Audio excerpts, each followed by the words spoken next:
అందరికీ నమస్కారం. చాలా రోజులైంది మిమ్మల్ని ఇలా పలకరించి. ఇప్పుడు ఒక చిన్న వీడియోతో మీకోసం వచ్చాను.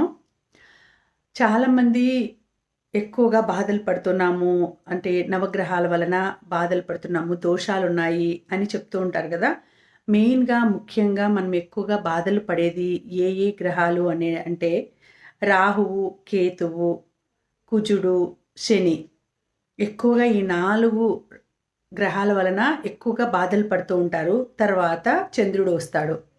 సో, ఇవి మనకెక్కువగా బాధలను కలుగజేస్తుంటాయి. కాబట్టి ఒక్కొక్క గ్రహానికి ఒక్కొక్క పరిహారం ఉంటుందండి. ఏదో ఒకటి మనం చేసుకుంటూ, చెప్పుకుంటూ ఉంటే మనకంత ఎక్కువగా బాధలు ఉండవు. తగ్గిస్తాడు. కాబట్టి వాళ్ళను గురించి మనం ఈరోజు తెలుసుకుందాం. ఈరోజు నేను రాహు మంత్రాన్ని, రాహు శ్లోకాన్ని చెప్తాను. మెయిన్ రాహువు గురించి ఎక్కువగా బాధలు పడేవాళ్ళు, రాహు దోషాలు ఉండేవాళ్ళు, రాహు దశ నడిచేవాళ్ళు, లేకపోతే వేరే దశలలో రాహు భుక్తి ఉండేవాళ్ళు. అలాంటి వాళ్ళు మీరు ఈ శ్లోకం గనక చెప్పుకుంటే అంత పరిణామం ఎక్కువగా ఉండదు మీకు. తక్కువగా వెళ్ళిపోతుంది. రాహు శ్లోకం ఏంటంటే, అర్ధకాయం మహావీరం చంద్రాదిత్య విమర్దనం సింహికాగర్భ సంభూతం తం రాహుం ప్రణమామ్యహం.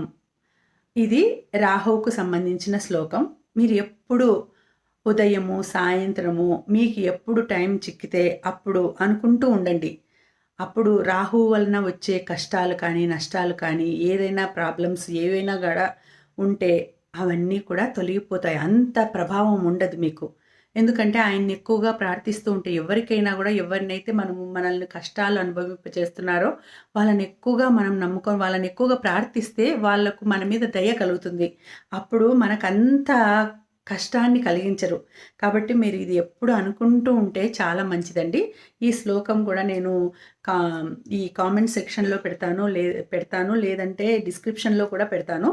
తప్పకుండా అందరూ మనసులో పూర్తిగా అనుకోండి.